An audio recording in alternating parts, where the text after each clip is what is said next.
तो लास्ट में हम लोगों ने प्लांट ग्रोथ एंड डेवलपमेंट से स्टार्ट किया था। कुछ लिखे हैं कि नहीं? कुछ नहीं, बस पहले स्टार्ट किया था। चलो तो ध्यान से सुनो, प्लांट ग्रोथ क्या होती है। पहले ग्रोथ को हम लोग डिफाइन करते हैं। ग्रोथ का मतलब ये होता है कि जब किसी भी साइज इंक्रीज होती है, किसी की साइज इंक्रीज होती है, कोई वॉल्यूम इंक्रीज होता है, कोई हाइट इंक्रीज होती है, कोई वेट इंक्रीज होता है, किसी भी चीज में इंक्रीज होना ही ग्रोथ कहलाता है। ये एनसीईआरटी का लिविंग वर्ल्ड की पहली लाइन है। जब लिविंग वर्ल्ड चैप्टर पढ़ेंगे तो दूसरा पैराग्राफ की पहली लाइन ही उसने एक्सप्लेन किया हुआ है कि ग्रोथ हम किसे बोलते हैं। ये फर्स्ट आपका चैप्टर लिविंग वर्ल्ड का पॉइंट है। वहां पे हमने ये पढ़ा था कि ग्रोथ जो होता है वो एक तरीके का जो लिविंग बीइंग्स है उनका कैरेक्टरिस्टिक फीचर होता है, लेकिन बाद में एनसीईआरटी ने बोला कि ये कैरेक्टरिस्टिक फीचर नहीं माना जाएगा क्योंकि living as well as non living दोनों में ही ग्रोथ होता है। अगर केवल जो प्रॉपर्टी लिविंग में एग्जिस्ट करती है उसी प्रॉपर्टी को हम लोग लिविंग प्रॉपर्टी बोलते हैं। जैसे मेटाबॉलिज्म केवल लिविंग में होता है, सेलुलर ऑर्गेनाइजेशन केवल लिविंग में होता है। ये सब प्रॉपर्टीज 100% लिविंग कैरेक्टरिस्टिक फीचर है, लेकिन ग्रोथ, रिप्रोडक्शन, ये सब प्रॉपर्टीज जो है जिनको हम लोग क्या बोल सकते हैं, ये 100% लिविंग कैरेक्टरिस्टिक फीचर नहीं है। फिर भी हम मान लेते हैं इसको कि ये भी क्या है, एक तरीके का कैरेक्टरिस्टिक फीचर है। ठीक है, कुछ टाइम के लिए मान लेते हैं। तो हम अगर ग्रोथ को डिफाइन करें तो ग्रोथ को डिफाइन करने के पहले हम लोग ये जानते हैं, जैसे एनसीईआरटी क्या बोलती है। एनसीईआरटी ये बोलती है कि growth means increases in protoplasm of the cell. किसी भी सेल में उसका प्रोटोप्लाज्म इंक्रीज होना ग्रोथ कहलाता है। जब कोई भी सेल है उसका प्रोटोप्लाज्म इंक्रीज करेगा तो उसकी साइज इंक्रीज करेगी। साइज इंक्रीज करेगी तो हम लोगों ने कॉजेज ऑफ सेल डिवीजन पढ़ा है। मैंने आपको रीजन बताया था क्यों डिवीजन होता है सेल में, तो आपने बोला कि सर साइटोप्लाज्म का नंबर और न्यूक्लियोप्लाज्म का नंबर जब अनबैलेंस हो जाता है तो वहां पे डिवीजन स्टार्ट होता है। बस यही कहानी है पूरी। तो पूरे चैप्टर को हम लोग 3 पोर्शन में डिवीजन करके पढ़ेंगे। पहला इंट्रोडक्शन के साथ स्टार्ट होगा ग्रोथ एंड डेवलपमेंट। दूसरा जिसको हम बोलेंगे हार्मोन्स। हार्मोन्स में हम लोग झंडू पंचादस्त की बात करेंगे जिसमें 5 हार्मोन्स आएंगे। 5 हार्मोन्स आएंगे। 5 हार्मोन में कौन कौन सा? ऑक्सिन, जिब्रेलिन, साइटोकाइनिन, इथाइलिन और एब्सिसिक एसिड। ये 5 हार्मोन हम लोगों को डिटेल पढ़ना है। एंड लास्ट टॉपिक इस चैप्टर के अंदर जो डील हम लोग करेंगे वो है फोटोपीरियोडिज्म। फोटोपीरियोडिज्म में 3 बातें हम लोग देखेंगे। लॉन्ग डे प्लांट क्या होता है, शॉर्ट डे प्लांट्स क्या होते हैं और डे न्यूट्रल प्लांट्स क्या होते हैं। इसके अलावा वर्नलाइजेशन, इसमें एक टर्म ऐड किया हुआ है जिसको हम लोग समझेंगे। सीड डॉर्मेंसी के ऊपर थोड़ी सी नजर मारी जाएगी कि क्या है ये सीड डॉर्मेंसी। इसी के साथ पूरा चैप्टर खत्म। ठीक, थैंक यू सो मच। तो हेडिंग डालो, टॉपिक है ना। इस चैप्टर में क्या टॉपिक्स पढ़ने हैं? Plant growth and development.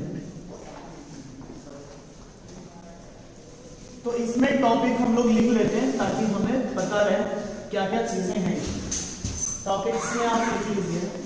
Main 3 topic हैं जिसको डील करना है हम लोगों को। पहला टॉपिक जो इसमें हम लोग डील करने वाले हैं वो है इंट्रोडक्शन।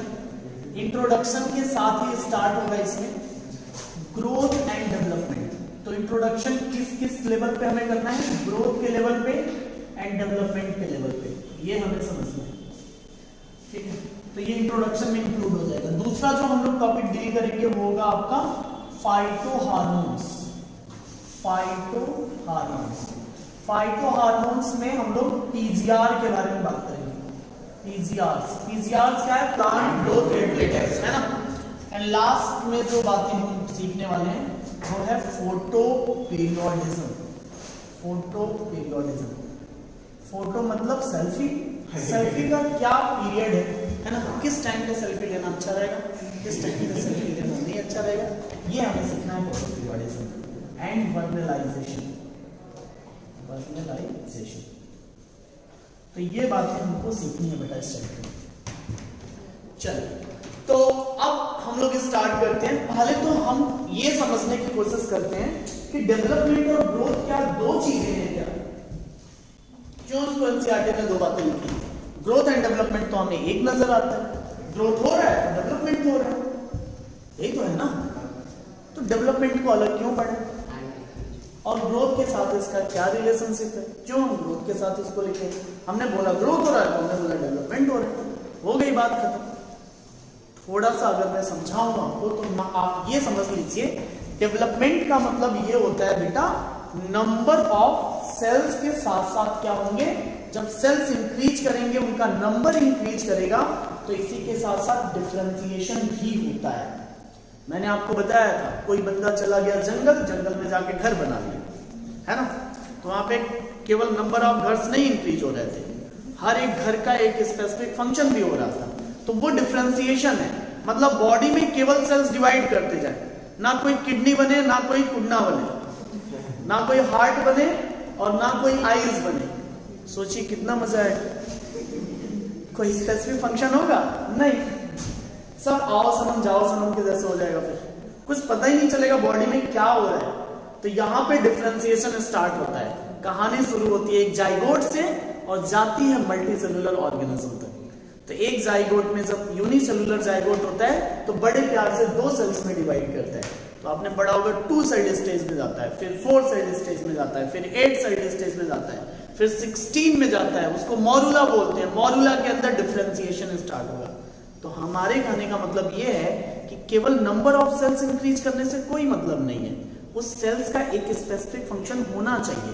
अगर हमारी बॉडी में केवल नंबर ऑफ सेल्स इंक्रीज करेंगे तो हो ही जाएगा कैंसर, ठीक, क्योंकि हमारी बॉडी में बोलते हैं ना, जिसका कोई फंक्शन नहीं है सेल का और वो डिवाइड करते जाए तो ट्यूमर बना देगा, ट्यूमर ही तो कैंसर है।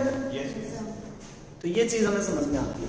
तो हम लोग पहले लिख लेते, हेडिंग डालिए ग्रोथ, पहली हेडिंग डालिए ग्रोथ, लिखिए it is defined as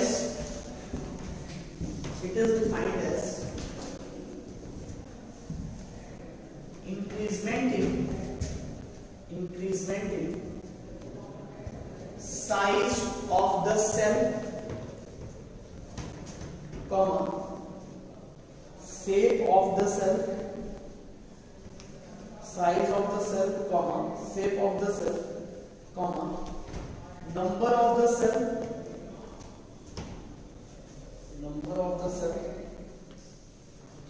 in living organism is called as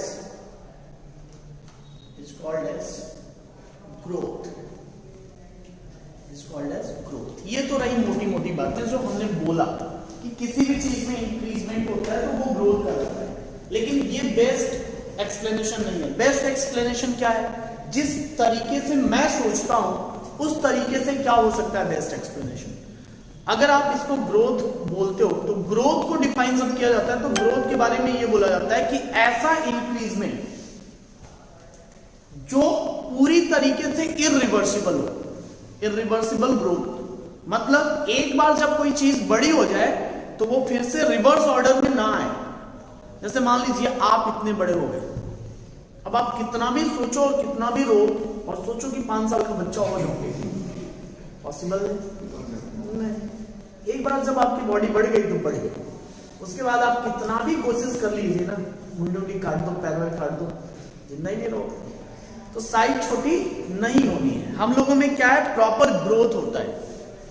एक सीड है, उसको पानी में डाल दो, फूल जाएगा, पानी से बाहर निकाल दो, सुखा दो, पानी निकल गया, उड़ गया, फिर अपने साइज में चले आए। तो क्या वो ग्रोथ है? नहीं, क्योंकि वो रिवर्सिबल है। एनसीईआरटी पूछती है एक्सपेंशन ऑफ लीफ क्या ग्रोथ है, तो हमारा जवाब आता है यस, क्योंकि लीफ की साइज एक बार बढ़ गई तो वो फिर से रिवर्स ऑर्डर में नहीं जाएगा।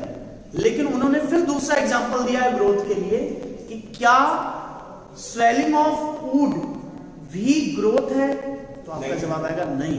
स्वेलिंग ऑफ फूड तो एक इम्बाइबेशन का प्रोसेस है, आपने पढ़ा, पानी एब्जॉर्ब किया, स्वेलिंग हुई और उसके बाद क्या हुआ, वो फिर से जब पानी खत्म हो गया फिर से वो अपने पोजीशन में चला आया।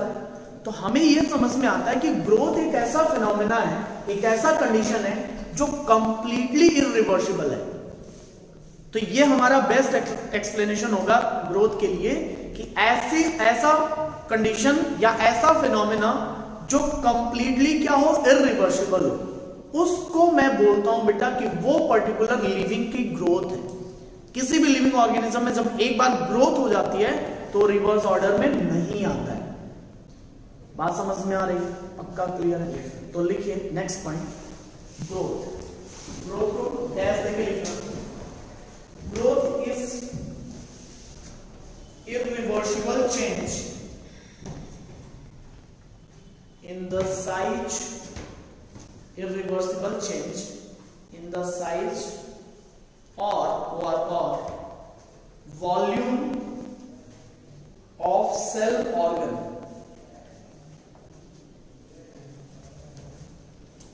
वॉल्यूम और सेल ऑर्गन, है ना? इसको हम लोग बोलते हैं ग्रोथ। थिनमैन एक साइंटिस्ट है जिनका नाम है थिनमैन। थिनमैन क्या सोचते हैं? तो नेक्स्ट पॉइंट लिखिएगा, according to Thimann, according to थिनमैन,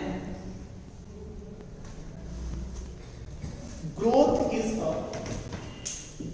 N irreversible, according to Thielman, growth is an irreversible positive change, irreversible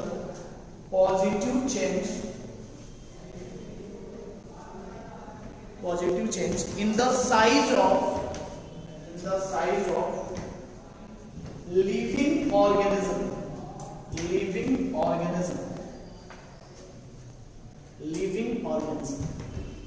ठीक है? थिनमैन का मानना था ये चीज है। अब थोड़ी सी चीज और मैं एक पैटर्न पे आपको समझा देता हूं। ग्रोथ को दो अलग अलग मैनर में, ग्रोथ को हम लोग लिविंग के केस में हम लोग समझ लेते हैं थोड़ा सा। मैं अगर ग्रोथ को कंसीडर करता हूं तो मैं ग्रोथ को दो अलग अलग कैटेगरी में डिवाइड कर सकता हूं। एक तो आप बोलते हो कि सर हमने लिविंग वर्ल्ड में जो पढ़ा उसको भी समझा दो, ठीक है? एक तो हो जाएगा आपका एक्सट्रिंजिक। एक्सट्रिंजिक का मतलब हो गया जो बाहरी से ग्रोथ है, बाहर से ग्रोथ है ना? Yes sir. किसी को ले जाके रोड पे खड़ा कर दो 4 घंटे, है ना? दूर से देखोगे थोड़ा मोटा नजर आएगा क्योंकि धूल वगैरह जमा हो जाएगा बॉडी में, है ना?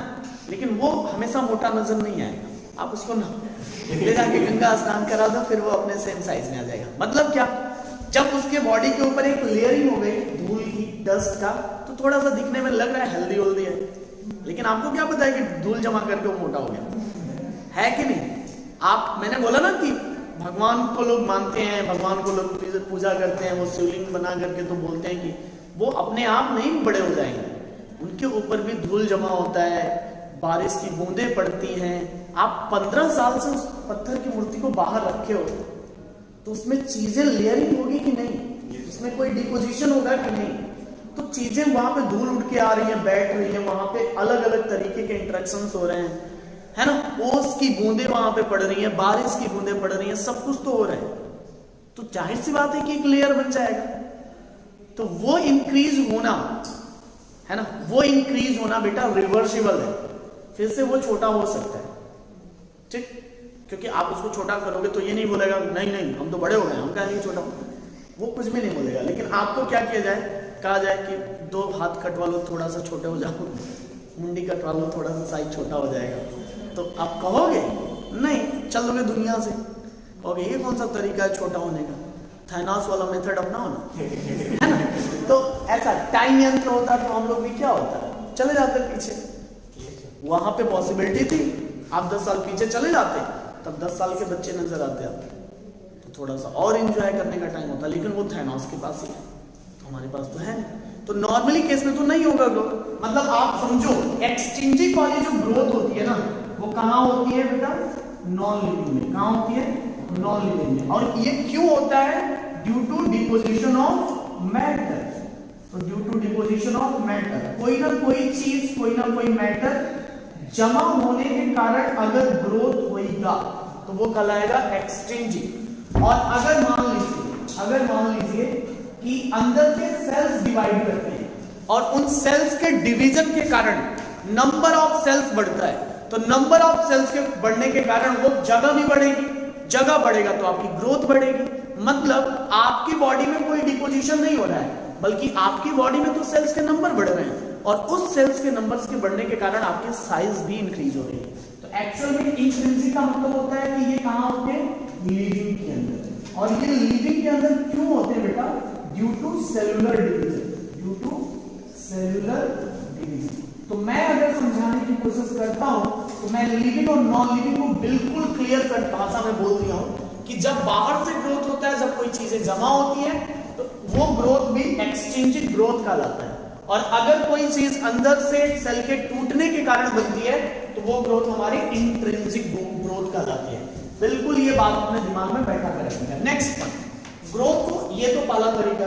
ग्रोथ को हम लोग दूसरी चीज कैसे समझ सकते हैं? अगर हम एनिमल्स की बॉडी, प्लांट्स की बॉडी को अगर हम समझें, मान लीजिए कोई प्लांट बॉडी, प्लांट्स, तो प्लांट्स में हम बोलते हैं कि ग्रोथ कैसा होता है, और अगर हम बात करें एनिमल्स में तो एनिमल्स में ग्रोथ कैसा होता है। आपकी एनसीईआरटी लिखी है, जब आप उसके फीचर्स पढ़ोगे ग्रोथ का तो लिखा हुआ है कि growth is indeterminate cell division. Indeterminate का मतलब ये होता है बेटा जिसमें डिटरमिनेशन नहीं है। लेकिन ये कितना सही है, आप समझो इस चीज को, ये कितना सही है। मैं बोलता हूं फ्रूट, तो क्या फ्रूट इनडिटरमिनेट है क्या? मतलब आप फ्रूट देख के नहीं बता पाओगे कि कौन किसका फ्रूट है, देख के बता दो तो वो तो डिटरमिनेट हो गया। आप लीफ देख के बता पाते हो कि नहीं? मान लो मैंने आपको एक मैंगो का लीफ दिया, एक नीम का लीफ दिया और एक कटहल का लीफ दिया, तो आप देख के आसानी से बता दोगे क्योंकि लीफ को आपने देखा है।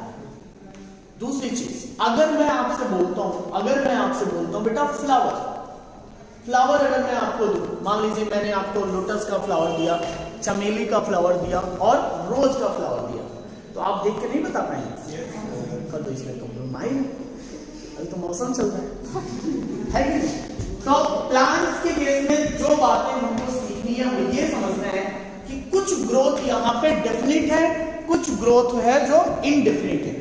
सभी के सभी इंडिटरमिनेट नहीं है, लिखा हुआ है लास्ट में, उसमें पॉइंट ऐड किया है कि कुछ सम प्लांट्स पार्ट जो है वो इनडिटरमिनेट है और कुछ पार्ट्स उसमें डिटरमिनेट है।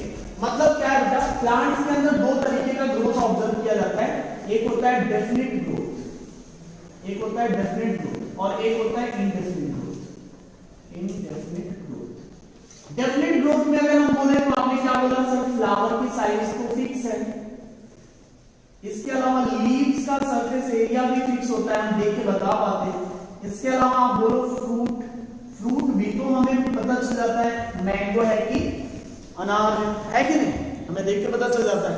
दूसरी चीज इनडेफिनेट में अगर हम बात करें तो मान लीजिए रूट्स की अगर आप बात करोगे तो रूट्स में क्या है, कंटिन्यू ग्रोथ होता रहता है। ब्रांचेस, आपको अगर मैं कहीं से ब्रांच तोड़ के दे दूं तो आप नहीं बता पाएंगे कि किसका ब्रांच है। बात समझ में आ रही है? क्योंकि आप उतना पर्टिकुलर नहीं जान पाओगे कि ब्रांच का मतलब क्या, कि कितनी टहनियां निकली होंगी, अब पता करना चलेगा कितने ब्रांचेस हैं। इसके अलावा स्टेम, स्टेम वाले पार्ट में भी क्या होता रहता है, इनडेफिनिट ग्रोथ होता रहता है। तो ये हो एनिमल्स की बॉडी मैक्सिमम क्या है बेटा, डेफिनिट ग्रोथ। क्या है डेफिनिट ग्रोथ, मतलब हमारी बॉडी में सेल्स का नंबर परमानेंट है। हमारी बॉडी में हम मैच्योरेट, जैसे हम अपनी बात करें तो हम मैच्योरेशन पीरियड में चले गए। मैच्योरेशन पीरियड का मतलब अब हम धीरे से क्या हो जाएंगे, एजिंग में जाएंगे, सेनेसेंस होगा, फिर दुनिया से अलविदा। अभी आप क्या हो, प्री मैच्योरेशन पीरियड में हो, तो अभी आपकी बॉडी में क्या होंगे, नए नए सेल्स ऐड होंगे और आप क्या होगे, बड़े होते जाओगे, बड़े होते जाओगे। फिर एक टाइम ऐसा आएगा कि चौड़े होते जाओगे, है ना? तो एक बार बड़े हो गए फिर चौड़े हो गए।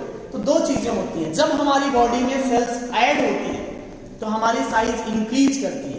हम बोलते हैं ना, मम्मी को बोलो कॉम्प्लेन पिलाएं, है ना? तो मम्मी को बोलो कॉम्प्लेन पिलाएं, कॉम्प्लेन तभी काम करता है जब आपके बॉडी के सेल्स उसको एक्सेप्ट करते हैं। नहीं तो बहुत सारे ऐसे नाटे लोग घूम रहे हैं दुनिया में, तो बहुत पिए हैं कॉम्प्लेन, कोई फायदा नहीं है ना? चलो, तो ये चीज हम लोगों को समझनी है। तो यहाँ पे एनिमल्स के अंदर क्या है, डेफिनेट ग्रोथ है, हम लोगों में डेफिनेट ग्रोथ होता है। तो ये हमने समझ लिया डेफिनेट इनडेफिनेट का चक्कर क्या है। अब मैं आपको ये सिखाने की कोशिश कर रहा हूं कि जो ग्रोथ होता है उसके कैरेक्टरिस्टिक फीचर्स क्या हो सकते हैं। हम कब बोलेंगे कि ग्रोथ हो रहा है, और ग्रोथ को मेजर किया जा सकता है क्या? अगर मैं बोलूं कि मेरे पास एक लीफ है, मेरे पास ये प्यारा सा लीफ है, और मैं बोलता हूं कि इस लीफ के अंदर ग्रोथ आप बता सकते हो कितना ग्रोथ हुआ? क्योंकि ग्रोथ को जो एनसीईआरटी ने डिफाइन किया है, उन्होंने लिखा है increases in the protoplasm of the cell is known as growth। मतलब हम ग्रोथ किसको बोल रहे हैं, जब किसी सेल के अंदर उसका प्रोटोप्लाज्म इंक्रीज करता है तो मैं उसको ग्रोथ बोलता हूं। तो चलो भाई, देखो लीफ है, लीफ के ये सेल्स हैं, सेल्स में प्रोटोप्लाज्म बढ़ रहा है, थोड़ा गिनो तो।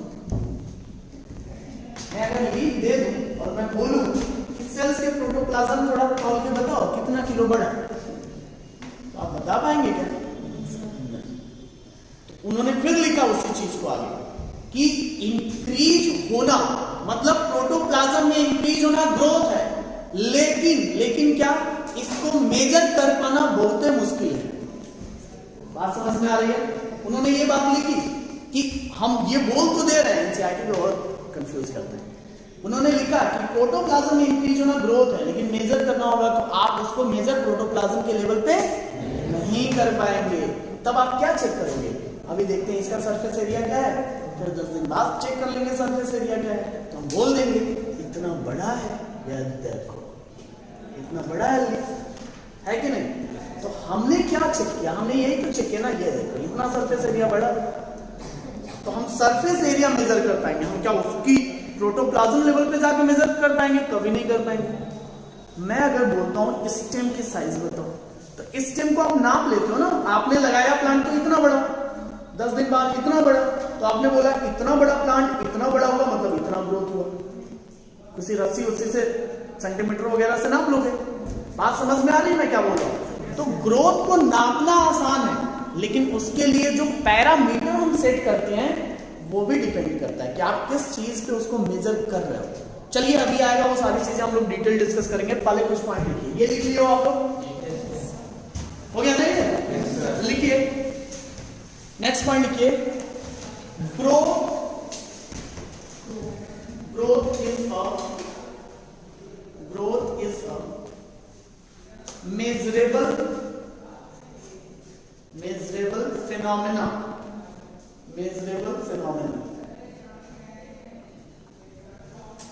ठीक है? Growth is a measurable phenomena. एक चीज और सुनो, सेकंड पॉइंट, ग्रोथ की बात हम कहां से करेंगे? ग्रोथ की स्टार्टिंग कहां से है? सीड से।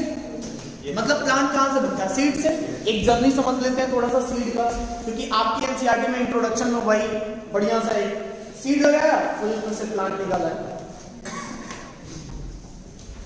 दूसरे पेज पे देखिए, ठीक है? थोड़ी सी बात इसकी कर लो भाई, ताकि आपको जर्मिनेशन भी कुछ पल्ले पड़ जाए। आप ये बताइए, आपने हाइपोजियल जर्मिनेशन का नाम सुना है? नहीं। क्या बात है, सीड हमने नहीं पढ़ा है क्या आपने? सीड नहीं पढ़े हो? तो सुनिए ध्यान से, मैं क्या बोल रहा हूं? मैं ये बोल रहा हूं थोड़ी सी बात में सीड जर्मिनेशन, सीड के बारे में हम करते हैं, क्योंकि ग्रोथ हमारा सीधे रिलेट किससे है? सीड से। तो एक हेडिंग डाल देते हैं सीड। अब सीड की कहानी स्टार्ट होगी, सीड से प्लांट्स तक ये जो जर्नी है ना? सीड बिल्कुल बच्चा है ना? अभी तुरंत पैदा हुआ, फ्रूट में से निकला है। अब फ्रूट में से निकला है तो फ्रूट उसकी मम्मी, सीड उसका बच्चा। अब ये बच्चा फिर से अब अपने स्टेज में जा रहा है आगे की तरफ। अब समझिए, है ना? ये बच्चा आया बाहर दुनिया में, ये अर्थ पे गिरा, है ना? मान लीजिए आपने मैंगो खाया और उसकी गुठली फेंक दी, तो गुठली फेंक दी तो ये गुठली ऐसे गिरा और आपको भूल रहा है। आपने जमीन पे गुठली फेंक दी, अब क्या करेगा? ये इंतजार करेगा किसका?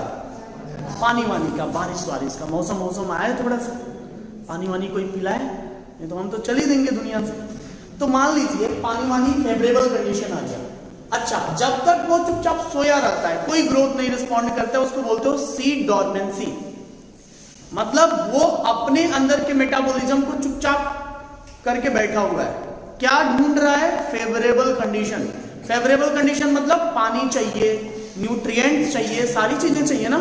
तो जैसे ही इसको क्या करेगा, न्यूट्रिएंट्स वगैरह लेगा, पानी वगैरह लेगा, तो थोड़ा सा इसमें से ऐसे सीडिंग स्टार्ट होती है। कुछ दिन बाद और थोड़ा बढ़िया, है ना? ठीक। और कुछ दिन बाद थोड़ा सा इसको वृद्धि आ जाएगी, तो इसमें से रेडिकल ग्लोम्यूल वगैरह निकलने स्टार्ट होंगे। फिर क्या होगा? ये आगे चलेगा, है ना? अब इसमें से क्या होंगे? थोड़ा थोड़ा सा रूट वगैरह आने स्टार्ट हो जाएंगे और ये आगे चल करके थोड़ा सा छोटा प्लांट ऐसे नंदा मुन्ना बालक बना। अब कुछ दिन बाद इसका अत्याचार करेगा, ये बड़ा सा पेड़ बनेगा, ट्री, और ऐसे देखिए क्या एग्जिस्टेंसेस है। पहले ये छोटा सा बालक इतना बड़ा पेड़ बना। सबकी कहानी यही है बेटा, आप अपने को भी सोचो, सबकी कहानी क्या है, यही है। एकदम जब आंखें खुलती हैं तो पहले रोना स्टार्ट होता है। वो लोग क्या करते हैं, लड़का तो रो ही नहीं रहा है तो उसको पिंच करेंगे सर, अरे रो नहीं तो पता चले कि गूंगा पैदा हो गया तो उसको रुलाते हैं सर।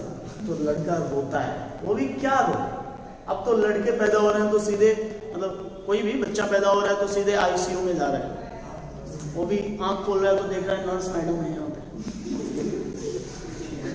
है ना। तो उनको उसको समझ में नहीं आ रहा है दुनिया, ये धीरे धीरे धीरे धीरे ग्रोथ प्रॉपर्टी आगे बढ़ती है। तो ये सीड भी जब दुनिया में आया तो इसको पता चला, अब कहानी सुनो, ये सीड जब दुनिया में आया तो इसको लगा कि पूरी दुनिया, पूरा सारा एटमॉस्फेयर अपना है, दबा के एकदम न्यूट्रिशन वगैरह लिया और बढ़ करके एकदम बड़ा हो गया। जैसे ही थोड़ा सा बड़ा होता है, दुनिया में कुछ लोग होते हैं जो गम देते हैं, है ना, इसको भी गम मिलता है। तो स्टार्टिंग में तो बहुत तेजी से ग्रोथ करता है, लेकिन बाद में पता चलता है सारा ऑक्सीजन अपना नहीं है, सारा CO2 अपना नहीं है, लिमिटेड है भाई, है ना। तो उसके बाद ग्रोथ थोड़ी सी कम हो जाती है और फिर धीरे धीरे धीरे धीरे ग्रोथ करता है। मतलब आप समझो, स्टार्टिंग के टाइम पे आप कोई भी अगर कोई भी सीड लेते हो और उसको, अरे नवरात्रि में लोग पूजा करते हैं, 9 दिन में वो बढ़िया प्लांट हो जाता है कि नहीं। बाद में जब कलश उठाते हैं तो देखते हैं, अरे इतना बढ़िया, है ना, और उधर खेत में ले जाकर लगाओ तो होता है। तो वो भी क्या है कि जब आप उसको मन से काम करोगे तो होना नहीं है, अपने आप होना है उस चीज को। तो कहने का मतलब ये है कि ये पूरी प्रॉपर्टी क्या है, सीड जर्मिनेशन। ये पूरी प्रॉपर्टी क्या है, सीड जर्मिनेशन। अगर मैं इसको थोड़ा सा सीक्वेंस में कर दूं, तो सीड क्या हमें समझाने की कोशिश कर रहा है, सीड जर्मिनेशन। क्योंकि ग्रोथ तो यही है भाई, सीधी सीधी बात समझिए। मैंने आपको बिल्कुल लोकल लैंग्वेज में ये बोला कि ग्रोथ तो यही है, इसके अलावा तो कोई ग्रोथ है नहीं। क्यों? क्योंकि सीड में सेल्स के नंबर भी बढ़ रहे हैं और उसका डेवलपमेंट भी हो रहा है, तभी तो ब्रांचेस वगैरह बना रहा है, लीफ वगैरह बना रहा है, बाद में एक बड़ा सा ट्री तैयार कर रहा है। तो ग्रोथ और डिफरेंशिएशन तो यही दिख रहा है, लेकिन ये पूरा का पूरा एक सीक्वेंशियल चेंज है। क्या है बेटा? Sequential change. और ये कैसे होता है सीड जर्मिनेशन को अगर समझना है, मान लो ये सीड है, तो सीड क्या करेगा बेटा, वाटर लेगा, वाटर एब्जॉर्ब करेगा, क्या करेगा, वाटर को एब्जॉर्ब करेगा। जब वाटर को एब्जॉर्ब करेगा तो स्वेलिंग होगी, फूलेगा सीड। जैसे ही स्वेलिंग होती है बेटा, पानी अंदर जाता है तो कुछ हाइड्रोलिटिक एंजाइम्स एक्टिव हो जाते हैं। हाइड्रोलिटिक एंजाइम्स बिकम एक्टिव, तो क्या हो जाएंगे, हाइड्रोलिटिक एंजाइम क्या हो जाएंगे बेटा, एक्टिव हो जाएंगे। अब सोचिए, जैसे ही हाइड्रोलिटिक एंजाइम्स एक्टिव होंगे तो यहां पे जो कॉम्प्लेक्स मॉलिक्यूल है, समझना बेटा, जो कॉम्प्लेक्स कंपाउंड्स हैं वो क्या होंगे, ब्रेक होंगे। किसमें? Simple compounds. किसमें ब्रेक होंगे? Simple compounds. तो मान लीजिए इस सीड के अंदर जो कुछ भी जमा था कॉम्प्लेक्स मॉलिक्यूल, मान लो स्टार्च, तो वो स्टार्च किस फॉर्म में टूट जाएगा, ग्लूकोज के फॉर्म में टूट जाएगा। किस फॉर्म में टूट जाएगा? ग्लूकोज के फॉर्म में टूट जाएगा। क्यों टूटेगा? क्योंकि हाइड्रोलिटिक एंजाइम्स इसको क्या करेंगे, एक्टिव कर देंगे। और जैसे ही इसके बॉडी के अंदर ग्लूकोज बनेगा, तो आपको तो पता है ग्लूकोज के प्रेजेंस में वो ग्लूकोज टूटेगा, रेस्पिरेशन में जाएगा, और रेस्पिरेशन में जाने के बाद क्या रिलीज करता है, एटीपी। और जब एटीपी मिलेगी, एनर्जी मिलेगी, तो सीड जर्मिनेशन स्टार्ट हो जाएगा। इस एटीपी को यूज करके क्या हुआ, सीड जर्मिनेशन स्टार्ट हुआ। क्या ये बातें पकड़ में आ रही है मेरी? ये कंडीशन समझ में आया? तो कोई भी कहानी इसी तरीके से चलती है। सीड है, वाटर एब्जॉर्ब करेगा, स्वेलिंग होगी, हाइड्रोलिटिक एंजाइम्स एक्टिव होंगे, जो कॉम्प्लेक्स कंपाउंड होगा वो सिंपल कंपाउंड में ब्रेक होगा, रेस्पिरेशन में जाएगा, एटीपी रिलीज करेगा, सीड जर्मिनेशन स्टार्ट। बात समझ में? फटाफट इसको बनाइए फिर आगे से छोड़ दो डायग्राम, ये लिखिए सीड जर्मिनेशन।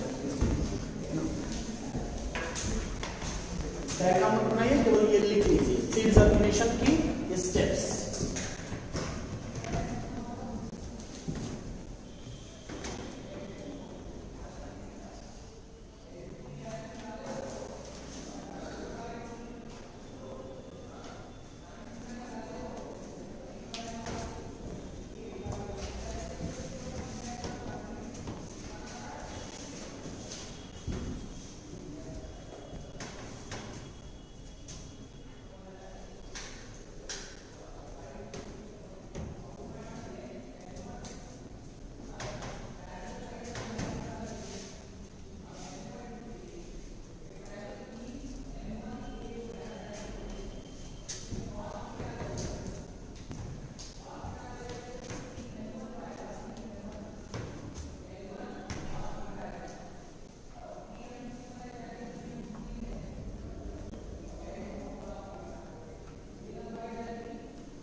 हो गया? चलिए लिखिए नेक्स्ट पॉइंट, ग्रोथ के बारे में। अभी सब ग्रोथ चलता रहेगा, कई टाइम तक ग्रोथ चलेगा। ग्रोथ के बारे में बहुत सारी चीजें एनसीईआरटी में दी रहती है। लिखिए नेक्स्ट पॉइंट, लिखिए ग्रोथ के बारे में। ग्रोथ इज अ, लिखिए growth is a fundamental feature of all living organism।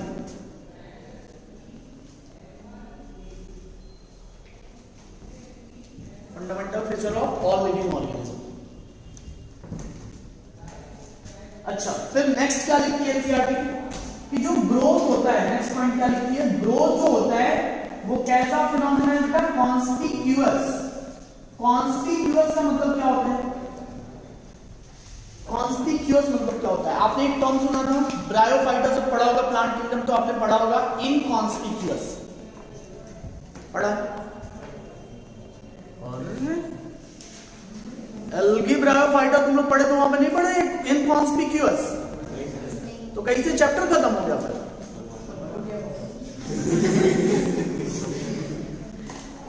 वो दोनों इसी टर्म पे ही है, पूरा का पूरा चैप्टर इनकॉन्स्पिक्यूअस है। इनकॉन्स्पिक्यूअस का मतलब जो दिखाई नहीं दे, जो दिखाई नहीं दे, जो विजिबल ना हो, वो क्या है? इनकॉन्स्पिक्यूअस।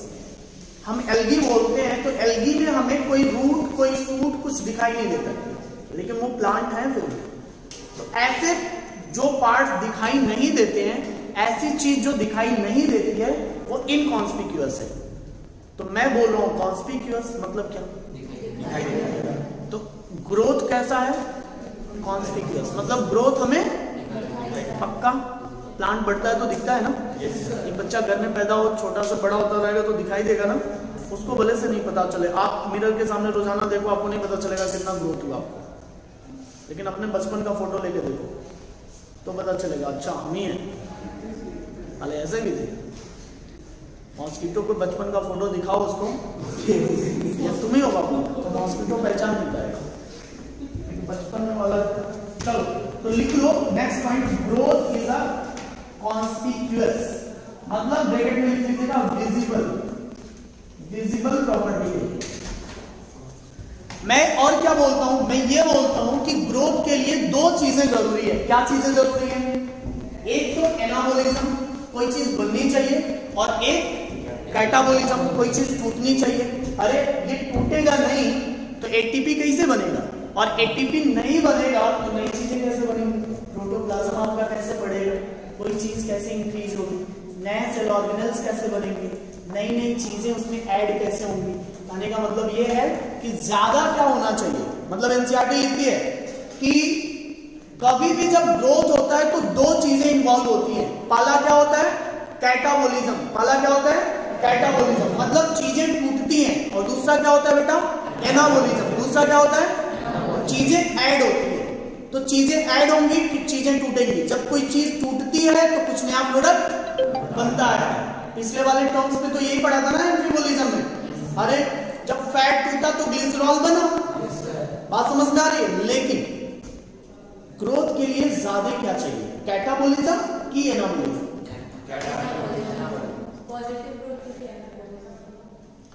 मैं ये पूछ रहा हूं, सिंपल सा एक लाइन है, ग्रोथ के लिए ज्यादा क्या होना चाहिए? ज्यादा चीजें टूटनी चाहिए कि ज्यादा चीजें बननी चाहिए? हाँ, कैटाबोलिज्म या एनाबोलिज्म? अरे मूर्खों, तेज से तो बोलो। कितने लोग एनाबोलिज्म है? कितने लोग एनाबोलिज्म बोले? 1 2 3 4 5 6 7। तुम क्या हो, मतलब एनाबोलिज्म, बाकी लोग कैटाबोलिज्म। अबे थोड़ा मन लगा के पढ़ लिया करो। कैटाबोलिज्म कैसे होगा? जब कोई चीज बननी है तो कोई चीज, जब वहां पे सेल डिवीजन, मैं बोल रहा हूं प्रोटोप्लाज्म बनेगा, चीजें बनेगी, वो तो डिवीजन क्या है, वहां पे नंबर ऑफ सेल्स इंक्रीज कर रहे हैं। लेकिन इंक्रीज किसके बेसिस पे करेगा? प्रोटोप्लाज्म इंक्रीज होगा तभी तो चीजें बनेगी तब तो प्रोटोप्लाज्म बनेगा तब तो भाई मेरे। तो एनाबोलिज्म ज्यादा चाहिए ना, मतलब वायु तो है ही जो है, इसका भी यूज नहीं करते तो इसको भी कहीं हमको लगता है कि रास्ते में रख के आते हो, अभी आएंगे उधर से किसी से तो ले लेंगे ये अपना, तब तक रख के रखिए, क्योंकि पैसा भी है, ये लेके जाएंगे। क्यों लेके जाएंगे? वहां पे टीचर क्या करेगा? अपना दिमाग निकाल डिस्ट्रीब्यूट करे, है कि नहीं?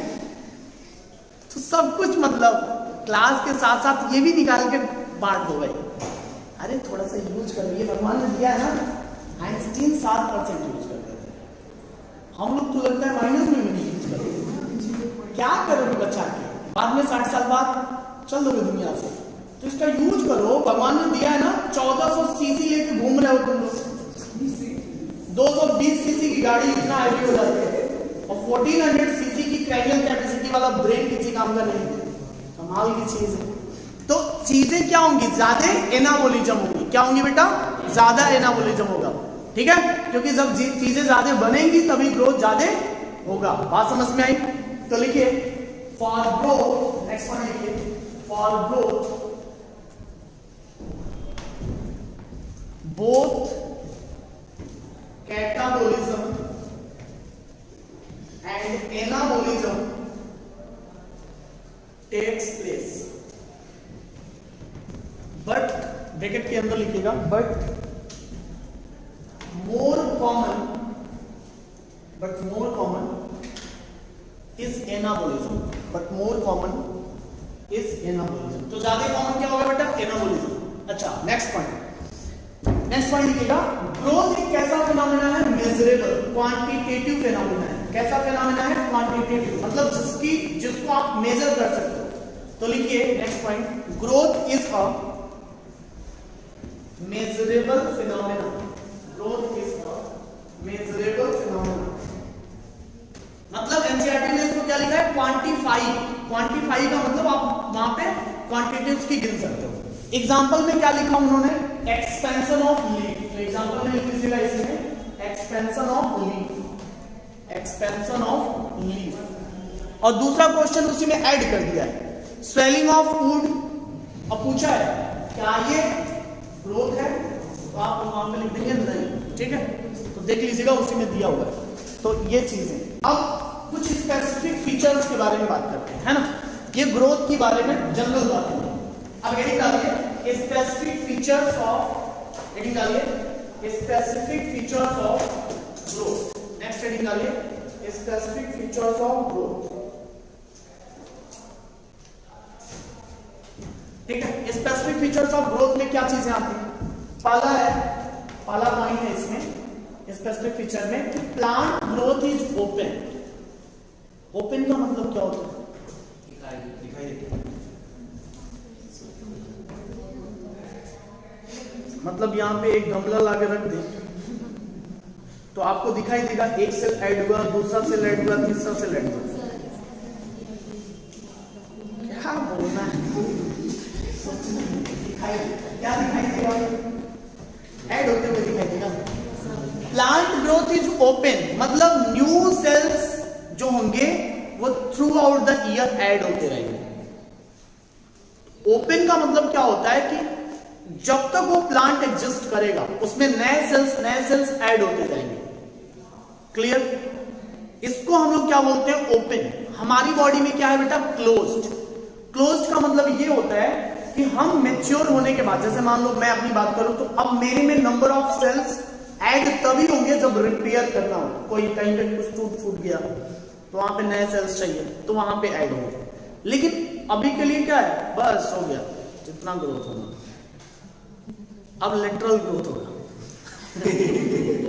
तो ये लेटरल ग्रोथ है। आप समझ में आ रही है?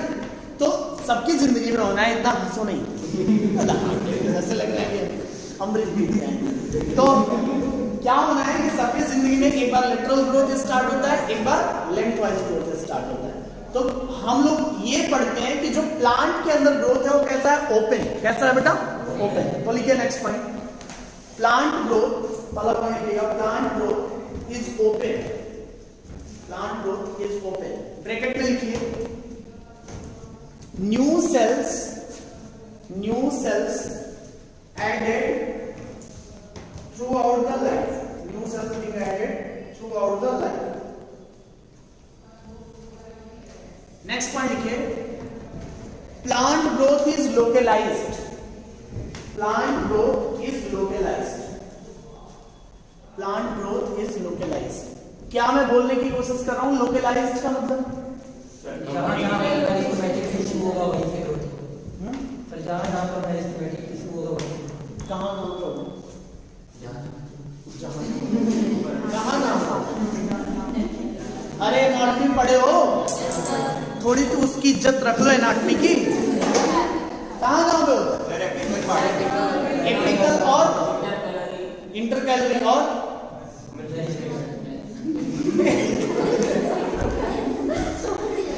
इंटरकैलरी में तो मेरी नहीं है, वो पढ़ रहा है सब। इंटरकैलरी अलग है, हम तो करता है एपिक। कहाँ पे? रूट टिप, सूट टिप और इंटरकैलरी। ठीक, लेटरल में तो होता नहीं। तो यहां पे अगर हम बात करें तो ये चीज हमें समझना है कि लोकलाइज्ड है। लोकलाइज्ड का मतलब it occur at a fix location. आप ग्रोथ प्लांट में बोल सकते हो कि प्लांट का ग्रोथ कहां से होगा, या तो शूट टिप पे होगा, या तो रूट टिप पे होगा, या तो इंटरकैलरी होगा, या तो लेटरल होगा। यही बातें हैं। लेकिन हमारे में क्या है? हम लोगों में ऐसा है क्या? अगर इस हिसाब से ग्रोथ होता तो आंखें भी उतनी बड़ी होती, मुंडी भी उतनी बड़ा होता। अगर 2 मीटर पैर बड़ा तो 2 मीटर आंखें भी बड़ी, है ना? तो ये क्या होता है ये हमें बताता है। क्या लिखे हो लास्ट में? ब्रैकेट के अंदर लिखे, growth occur at a fix location. Growth occur at a fix location. अब एक चीज समझो, ग्रोथ अगर एट अ फिक्स लोकेशन, मान लीजिए मैंने ये प्लांट बना दिया, है ना? ये प्लांट बना दिया तो मैं क्या बोलता हूं? मैं ये बोलता हूं, मान लो ये मैंने मार्क लगा दिया, एक मार्क लगा दिया, एक बड़ा समझ के बताना, थोड़ा दिमाग यूज करो। ये मैंने 2 मीटर पे मार्क लगा दिया और मैं बोलता हूं क्या? 2 मीटर पर ईयर ग्रोथ होता है इस प्लांट का, एक साल में 2 मीटर बढ़ता है। आफ्टर 10 ईयर ये मार्क कितना ऊपर दिखाई देगा? देखते हैं कितने लोग बताओ। 20 मीटर। नाली में भी कूदोगे तो नहीं, नाली में भगा दो। ये लोग, ये पोजीशन कहाँ चला जाएगा? ये मार्क जो मैंने लगाया कहाँ जाएगा?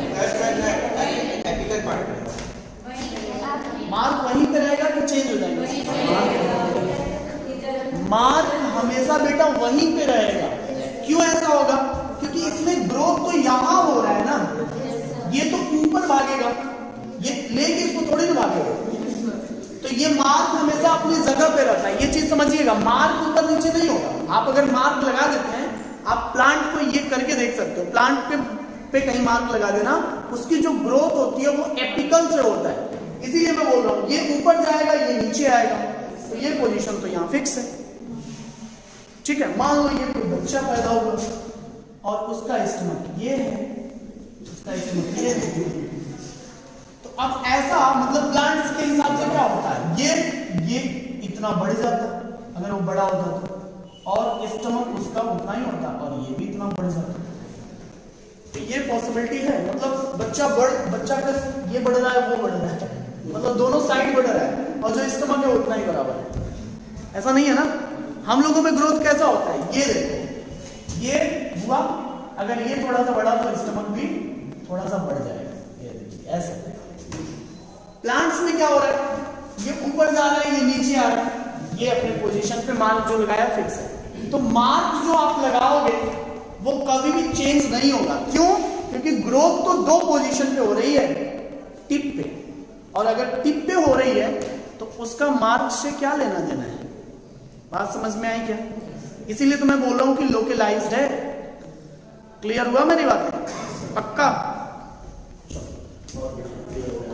नेक्स्ट पॉइंट लिखिए ग्रोथ में, लिखिए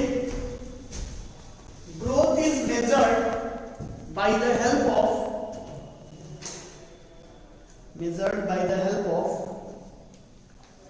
some devices डैश देके लिख लेना, ऑक्सेनोमीटर।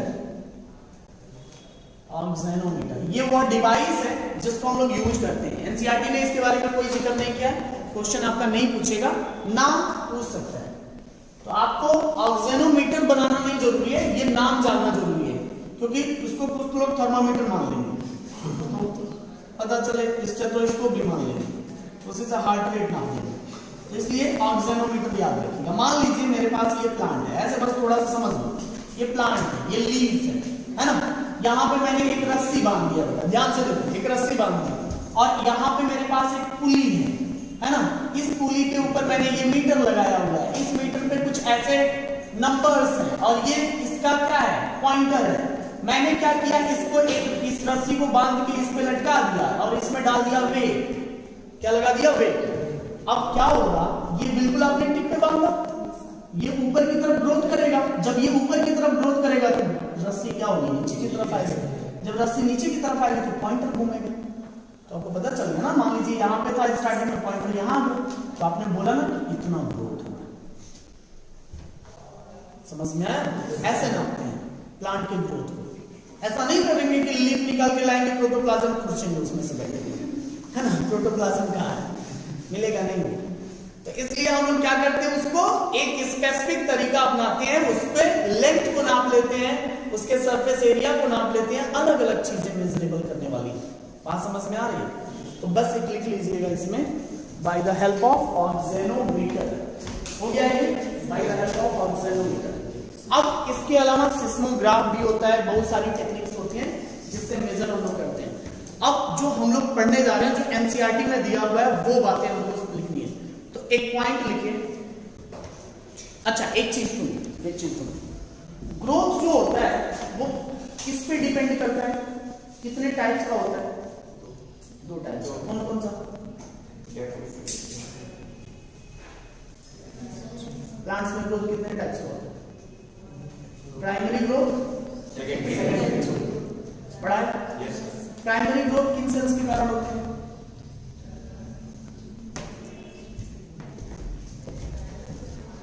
किन सेल्स के कारण होती है? बिल्कुल माशाअल्लाह, मतलब जितना तारीफ की जाए, क्यों बायोलॉजी इतना इजी है फिर भी? अरे वो प्राइमरी मेरिस्टेम के कारण लेंथ बढ़ रही थी और लेटरल के कारण गर्थ बढ़ रही थी, तो मैंने यही तो पूछा है कि प्राइमरी ग्रोथ के लिए कौन रिस्पॉन्सिबल है? इंटरकैलरी मेरिस्टेम और एपिकल मेरिस्टेम, यही तो होगा ना। और वैस्कुलर कैम्बियम, क्वार कैम्बियम हमने पढ़ा तो बोला सेकेंडरी ग्रोथ होता है। अब कितना क्लियर पूछे और तो हम लोग बताएंगे, पैसा नहीं है लिखा हो, इसलिए थोड़ी ना कि हम ही लोग जवाब, इसलिए कि आप जवाब है कि नहीं, पैसा सवाल। चलो ध्यान से सुनो। तो यहाँ पे ग्रोथ जो होता है लिखिए प्लांट ग्रोथ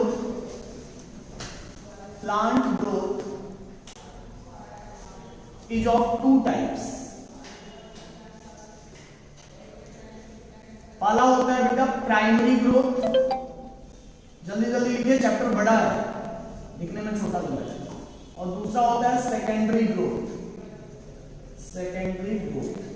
प्राइमरी ग्रोथ होता है ड्यू टू प्राइमरी या एपिकल मेरिस्टेम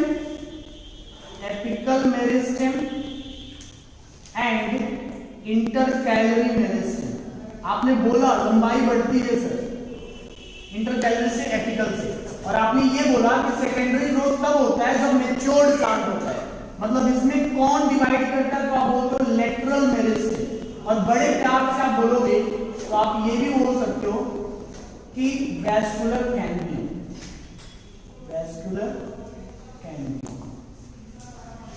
कॉर्ड कैम्बियम, ये सब किसके लिए रिस्पॉन्सिबल है, सेकेंडरी ग्रोथ के लिए। ठीक है, हम लोग एक डायग्राम देखते हैं जो एनसीईआरटी ने दे रखा है। एक कैप्सूल बनना है, वो कैप्सूल नहीं है, प्लांट के 2 पार्ट एक्सप्लेन किया उन्होंने, उसको कैप्सूल नहीं बोलते। तो अगर हम बनाएं तो देखो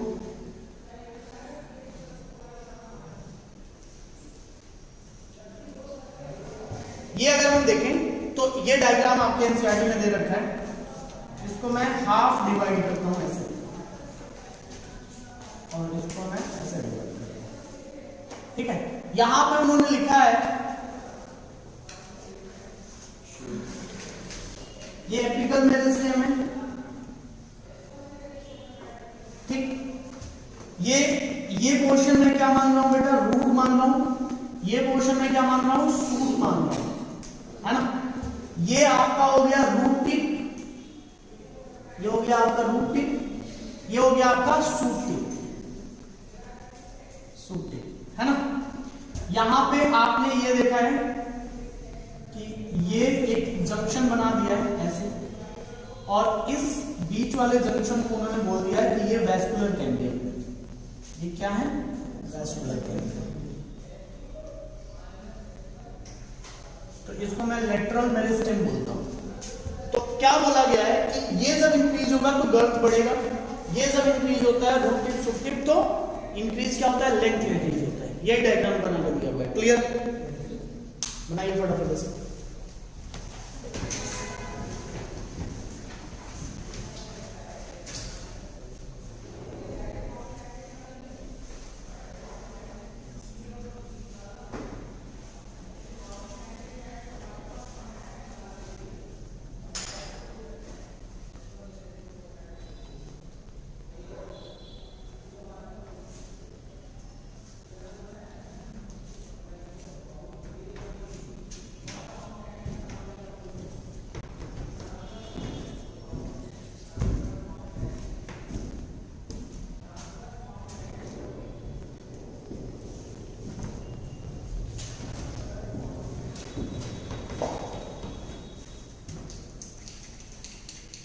अच्छा, कोई हमें ये बता सकता है फेजेस ऑफ ग्रोथ कितने होते हैं? मॉर्फोलॉजी पढ़ा है ना, मॉर्फोलॉजी से पढ़ा होगा तो रूट के पार्ट्स पढ़े होंगे, मेरिस्टेमेटिक जोन पढ़ा है, इलोंगेशन जोन पढ़ा है, रूट हेयर पढ़ा है, और मैचुरेशन जोन पढ़ा है। 5 जोन होते हैं, root cap, meristematic zone, elongation zone, maturation zone. तो ये क्या हो गया, फेजेज ऑफ ग्रोथ हो गए। बात समझ में आई? तो छोटा सा हेडिंग डालिए, फेजेज ऑफ ग्रोथ, उसी में ऐड कर दो, कभी कभी क्वेश्चन पूछ सकता है, तो हम नहीं रिस्क ले सकते हैं कि क्या नहीं पूछेगा, तो मान के चलते हैं सब पूछेगा। और आपके लिए डिस्कवरी है, अब आपका नीट एग्जाम 2 बार होगा साल में। तो जो लोग एक एक बार अगर देते हैं फेल हो जाते हैं तो वो दूसरी बार भी फेल होने का मजा एक साल में 2 बार बेइज्जती होने का मौका आपको मिलेगा। हाँ नहीं, वो एनटीए ने जारी कर दिया इसी साल से स्टार्ट होता है। तो ये अभी देंगे जून में एक बार ये होगा और फिर आपको अगस्त सितंबर तक अक्टूबर तक फिर से दूसरा मौका मिलेगा। बहुत बढ़िया, मतलब घर वाले एक साल इंतजार नहीं करेंगे, 6 महीने पे आपको एक बार बुलाएंगे, है ना। तो 2 बार बेइज्जती होने का मौका मिलेगा। चलो ध्यान से phases of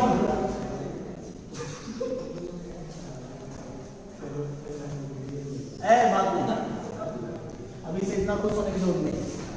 phases of growth में मैंने क्या बोला, 3 फेज मेजर।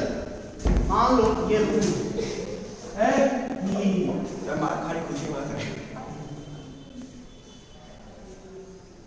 ये रूट कैट है ना।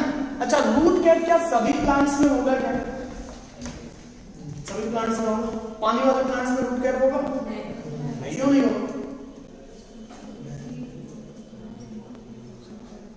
ये बात हमने बताई नहीं पता। रूट में जब पानी में रूट नीचे जाएगा तो उसको कौन सा पत्थर कंकड़ मिलने वाला है और वो कहां जाएगा? वो तो हाइड्रोफिटिक होता है। लेकिन यहाँ पे तो जब वो नीचे जाएंगे तो हेलमेट लगा के नहीं जाएंगे तो मुंडी फोड़ लेंगे। तो इसलिए यहाँ पे जो टेरेस्ट्रियल होते हैं वो एक हेलमेट पहन के जाते हैं ताकि किसी से टकराए तो ये नहीं जीवन खत्म हो जाए, है ना। तो वो भी फॉलो करते हैं, लेकिन आजकल के लोग फॉलो नहीं करते, वो भले से पेनाल्टी कर देंगे। चलो ये देखो भाई, ये रूट का पोर्शन है। अब यहाँ पे क्या होते हैं, आपने ये पढ़ा सर, यहाँ के जो सेल्स हैं, यहाँ के जो सेल्स हैं वो बड़े उत्पाती डाइट, मतलब बहुत तेजी से ग्रोथ करते हैं। इसको मैं क्या बोलता हूँ, मेरिस्टेमेटिक जोन। क्या बोलता हूँ भाई? Meristematic zone. इसी को मैं मेरिस्टेमेटिक फेज भी बोलता हूँ। और यहाँ पे कौन से सेल्स होंगे? मेरिस्टेमेटिक सेल्स होंगे। कौन से सेल्स होंगे? मेरिस्टेमेटिक सेल्स होंगे। ये क्या है? Root cap. क्या है ये? Root cap. जस्ट इसके ऊपर ये वाला पोर्शन, ये वाला जो पोर्शन होता है बेटा, इसको हम लोग बोलते हैं इलोंगेशन जोन। तो इसको मैं क्या बोलता हूँ? Elongation zone. क्या बोलता हूँ? Elongation zone. तो ये इलोंगेशन फेज है। ऊपर यहाँ आएंगे, है ना, मैच्योर हो गया, दाढ़ी मूंछ निकल गई, है ना, बाबा बन गए, हजारों बाबू। चलो, तो ये हो गया आपका। अब यहां से लेके यहां तक जो कुछ भी है इसको हम बोलते हैं मैचुरेशन फेज। वो संत लोग हैं, उनका नाम भी लेना अपने आप में 3 फेज होते हैं। पहला जो फेज होता है उसको हम लोग बोलते हैं मेरिस्टेमेटिक फेज।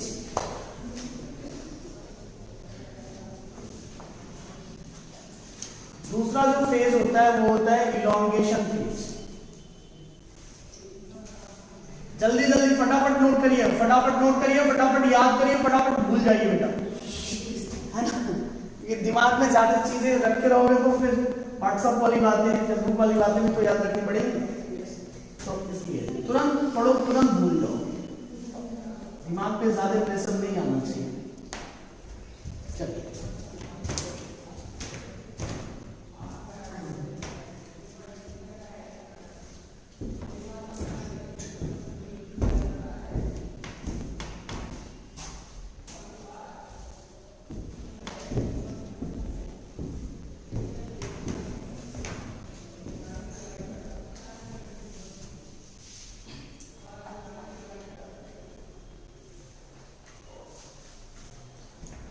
हो गया? नहीं लिखो, हेडिंग डालो, 2-3 दिन तो ये 1-2 दिन तो थोड़ा सा टाइम मिलता है, उसमें भी बस करने लगो। लिखो, अब कौन सा ठंडी पड़ रही है, रास्ते में कोहरा गिर जाएगा, रास्ता भटक जाएगा, है ना। चलो नेक्स्ट पॉइंट लिखिए, एक हेडिंग डालिए बड़ी सी, ग्रोथ इज मेजरेबल। एक हेडिंग डालिए बड़ी सी, growth is measurable. Growth is measurable. Growth is measurable में लिखिए at cellular level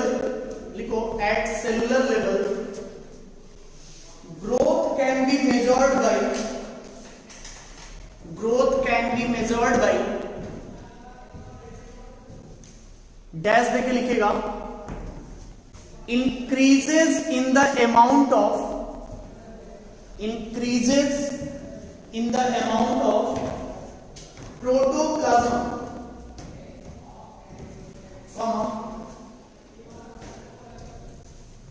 but it is very difficult to measure directly. Next one is so growth is measured by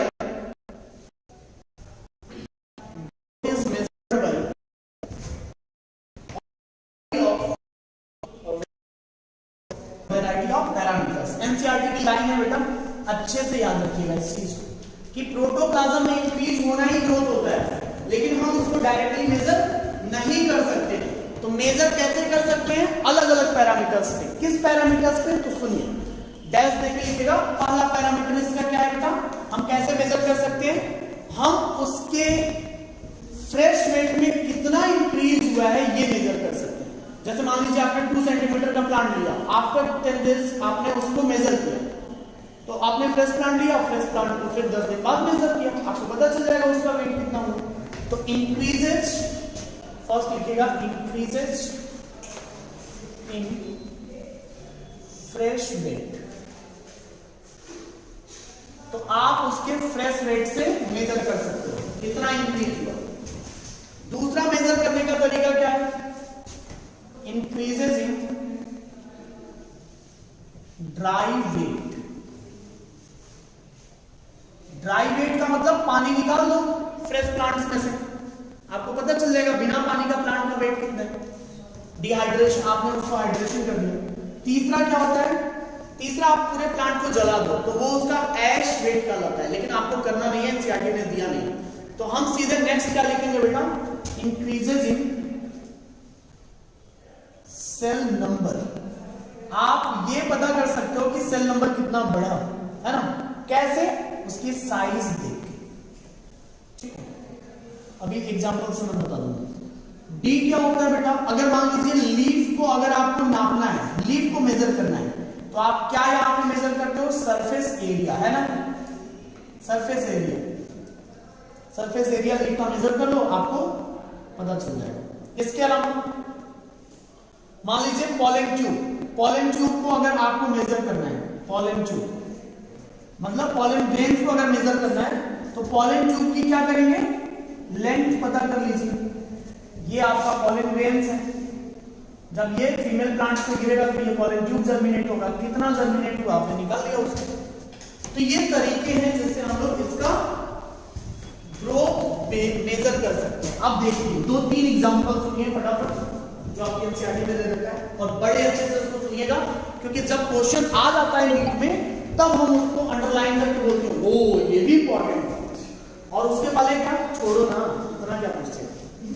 ठीक है, तो line by line important है, बिल्कुल एक एक point NCERT का इंपॉर्टेंट है।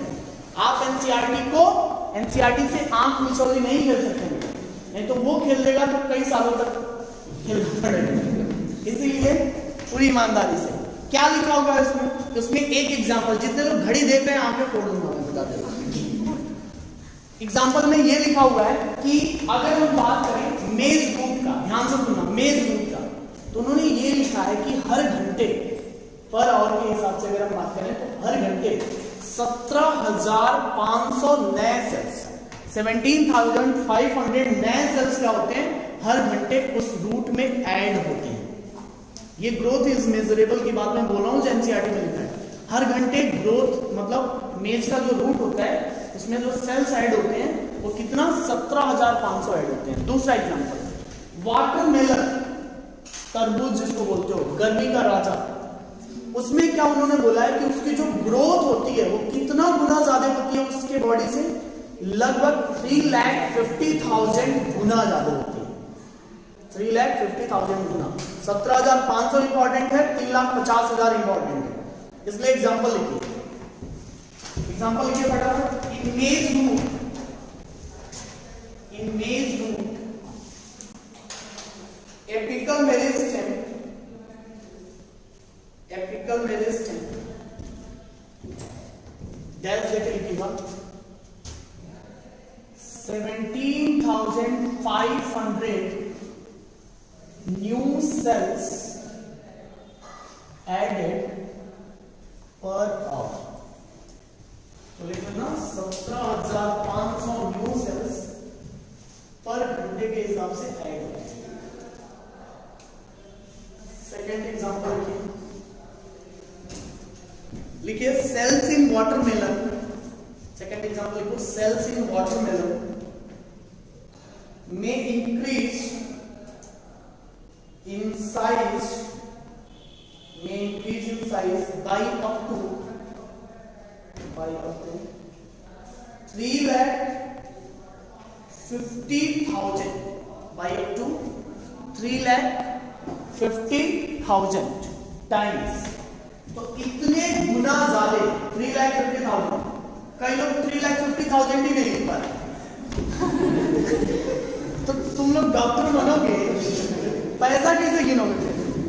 अभी 3 लाख इतना छोटा रकम लिखना पड़ता है, तो उसमें जीरो गिन ही नहीं पा रहे। 3,50,000 बोले तो 3500 लिखे। कुछ भी क्या लिख रहे हो, थोड़ा सा पढ़ लिया करो उसको, अब बाद में कहोगे आपने तो लिखवाया था। अगर इतना प्रॉब्लम है उसमें तो सीधे लिख लो हिंदी में 3,50,000, है ना? बाद में जीरो लगाते रहना, इतना 17,000। बहुत चिंता का विषय है। मतलब ये तो ठीक है, डॉक्टर बनने के बाद आप सोचो कई करोड़ पैसे गिनेंगे, तब तो पता चलेगा कंपाउंडर लेके चलेगा आप 3500 की न्यूज। बढ़ाओ भाई नॉलेज, बहुत जरूरी है। चलो ध्यान से सुनो। तो ये चीजें हम लोगों ने पढ़ लिया। अब नेक्स्ट कॉन्सेप्ट जो इसमें हम लोग पढ़ने वाले हैं, ग्रोथ रेट। ग्रोथ रेट क्या होता है, मोटा मोटी कॉन्सेप्ट सुन लीजिए। ग्रोथ रेट दो टाइप्स के होते हैं। एक होता है जिसको हम बोलते हैं अर्थमेटिक ग्रोथ रेट, एक होता है जिसको हम बोलते हैं ज्योमेट्रिकल ग्रोथ रेट। अर्थमेटिक का टर्म सुना है कभी? अर्थमेटिक हम बोलते हैं जब कोई चीज सीक्वेंस में बढ़ता है, 1 2 3 4 5 ऐसे करें। तो अगर ग्रोथ इस तरीके से होता है, 1 बढ़ा 2 बढ़ा 3 बढ़ा 4 बढ़ा ऐसे, तब उसको हम बोलते हैं अर्थमेटिक ग्रोथ।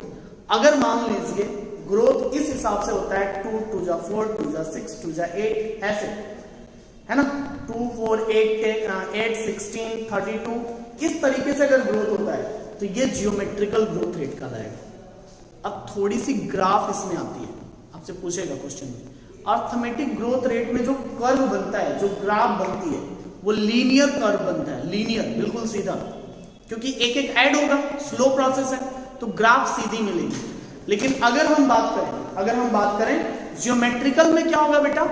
मान लीजिए किसी बैक्टीरिया को आपने दावत पे बुला लिया, उसके लिए मीडियम आपने तैयार किया खाना पीना और उसको दे दिया खाना। वो भी आया, पहले डर के खाना स्टार्ट किया कि ऐसा न खाना खिला के मार डाले, तो वो पहले धीरे धीरे खाएगा। फिर क्या करेगा, जब देखेगा अरे सब नहीं है, कोई दिक्कत नहीं है, तो दबा के खाएगा एकदम। जब दबा के खाएगा तो दबा के रिप्रोडक्शन करेगा, दबा के रिप्रोडक्शन करेगा तो दबा के कॉलोनी बढ़ाएगी, और दबा के कॉलोनी बढ़ाएगी तो मतलब नंबर्स बढ़ते जाएंगे। और जब नंबर्स बढ़ते जाएंगे तो उसको तो पता ही नहीं है कि जो हमने यहाँ पे मटेरियल रखा हुआ है वो तो लिमिटेड है, और जब लिमिटेड है मतलब जब वो खत्म हो जाएगा तो उसकी ग्रोथ क्या होगी? वो भी सोचेगा अब तो खाना ही नहीं है, तो नए लोगों को क्यों बुलाएं, तो लोग मरेंगे भी, लोग आएंगे। तो यहाँ